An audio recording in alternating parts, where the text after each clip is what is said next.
پیغمبر سره محبت وکړه بس سره د مینه وکړه اطیعوا الله ومن یطع الرسول فقد اطاع الله چا چې زما د پیغمبر اطاعت وکړو بس الله وایي زما یې وکړو نو د پیغمبر سره محبت وکړه پړه کې د الله تعالی مینه ور واچوه قلب المؤمن عرش الله د مؤمن زړه د الله تعالی عرش دی څنګه چې الله ذوالجلال په خپل شان سره په عرش باندې مستوي دی دغه شان د هر مؤمن په زړه کې د الله ذوالجلال کور دی نو د الله په دې کور کې نور څیزونه مه ورچوه د الله په کور کې الله ور واچوه چې چا کور دی هغه پکې اوسوه بل څوک مه اوسوه او الله فرمایي چې ما پکې اوسوي نو څوک زما پیغمبر پکې د هغه مینه پکې ور واچوه د هغه مینه څنګه پکار ده محترمو داسې مینه ورسره وکړه د هغې معیار د هغې طریقه او شکل موږ ته صحابه وښودلی دی صحابه کرامو نبي اسلام سره محبت کړی دی څنګه مینه ورسره کړې ده نبي علیه السلام یو جهاد روان دی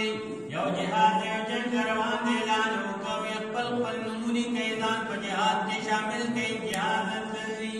خلک را روان دی یو ورته وایي یو ځوان وایي زه به یم بل وایي زه به یم بل وایي زه به یم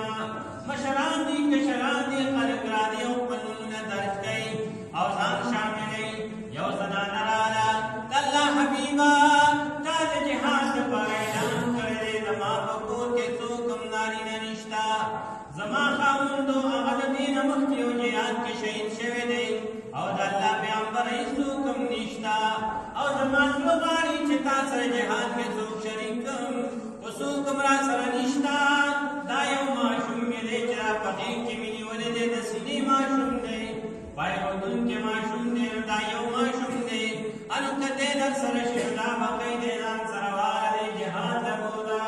الله پیغمبر ورته وایي څنګه به کوي دی جهاد دا خو د مور دی خو د پایښودونکی ماشوم دی دی خو شیرخوار ماشوم دی نو دی به څنګه جهاد وکړي او د ده به حفاظت څنګه کېږي جهاد چې به دی څنګه د ساتم د ده به د خوراک څه انتظام د څښاک پسې د د ارام او د ده دمې به څه کېږي هغه بیبي ورته وایي الله محبوبه دا بچی زما زړه کې زما زړه ټوکړه ده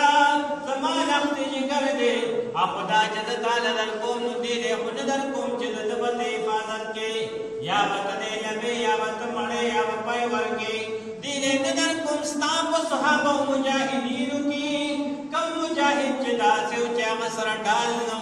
او په هغه باندې کافرانو طرف نه غشي ورېدل الله هغه به د ډال په ځای نه ما دا بچی ورکړي نو چې غشي راځي نو دی به ورته مقاومت کوي محبت جس کو کہتی ہے بڑی مشکل سے ہوتی ہے فقط ایک بار ہوتی ہے خلوص دل سے ہوتی ہے مینه چې کوم شي ته وایي نو دا ډېره زیاته ګرانه ده په جنګ احد کې شیطان آواز لګو الا ان محمد قد قتل او نبی علیہ السلام بارکه شیطان آواز وکړ وی نبی علیہ السلام یاد کوي هغه شهید شو هغه وفات شو هغه قتل کړی شو چې دا خبره صحابه واورېده دومره لوی تکلیف پې پرېوته دومره لوی زیات او حقیقت دی چې ډېره ګرانه وه او چې داسې یو پیغمبر د یو مجرم مجموعې نه لاړ شي دغه صحابه به سخت یک به لیوني وو حضرت فاطمة الزهرا رضی الله تعالی عنها نبی اسلام قبر مبارک ته وبېده وی صبت علی مصائب لو انها ما زال من شم تربت احمد الله يشم مد الزمان عوالیا فما باندې تمره غمونه راواړولې شو چې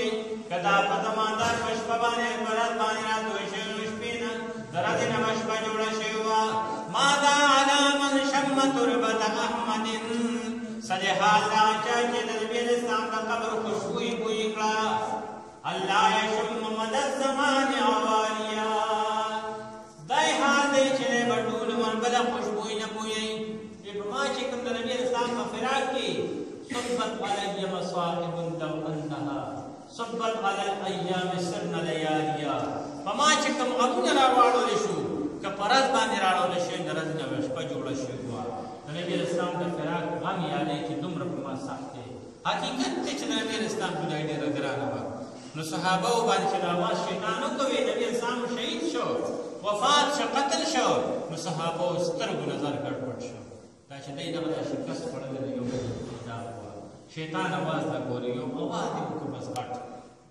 صحابه ګډوډ شو بس تس شو هغه اواز مدینې ته راورسېد مدینه کې فنانه سوره په کورونو کې ټولې بهر راووتې په چغو په کوګاو دي دا څه وشو نبي اسلام شهید شو خبرې داسې اوازونه کېدل یو زنانه ده د انصارو یو زنانه ده نو هغې د اواز واورېد نو هغه بهر راووته په اوښ باندې سواره شوه او محد طرف ته روانه شوه نو مخکې له یو صحابي ورغی نو هغه ورته وایي ما بال محمد د نبي علیه السلام سهال دی هغه ورته وایي ما ته پته نشته نو خو نیم خبر چې څنګه چل دی البته ستا خاوند مې ولیدو چې هغه په وینو کې لوغړېده مې ولیدو چې هغه شهید شوی دی دا ورته وایي دا خبره پرېږده د نبي علیه السلام حال دی ما ته پته نشته لږه مخکې نوره لاړه یو بل سړی وله ورغی ما بال محمد د نبي علیه السلام سهال دی هغه ورته وایي ما ته پته نشته ستا زوی مې ولیدو چې هغه وینو کې لوغړېده هغه شهید شوی دی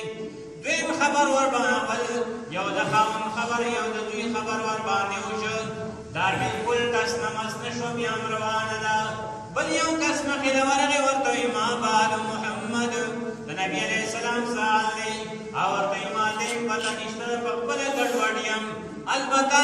ستا پلار مې ولیده چې هغه شهید شوی دی ما په خپله ولیده چې هغه شهید شوی دی نو درېیمه وار مې د پلار د مرګ وشو دا بیا هم روانه ده ما بال محمد مخې ته بل کس راغی ورته وایي د نبي علیه السلام سهال دی او ورته وایي ما ته پته نشته ده په خپله ګډوډ یم سترګې راباندې تورې دي البته ستا زوی مې لیدلی دی ستا رور مې مشر رور مې له لیدلی دی چې هغه شهید شوی دی څلورمه وار مې د مشر رور مشره بیا هم روانه ده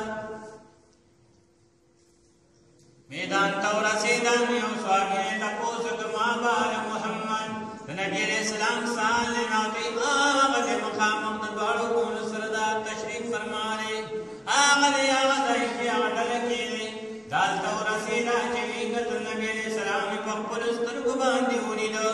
چې ویې لیده ورته یې وکتل ان لخدین وتل کل مصیبه بعد محمد سهل او کما قال هر یو مصیبت پس د نبی علیه السلام نه بس آسان دی چې نبی علیه السلام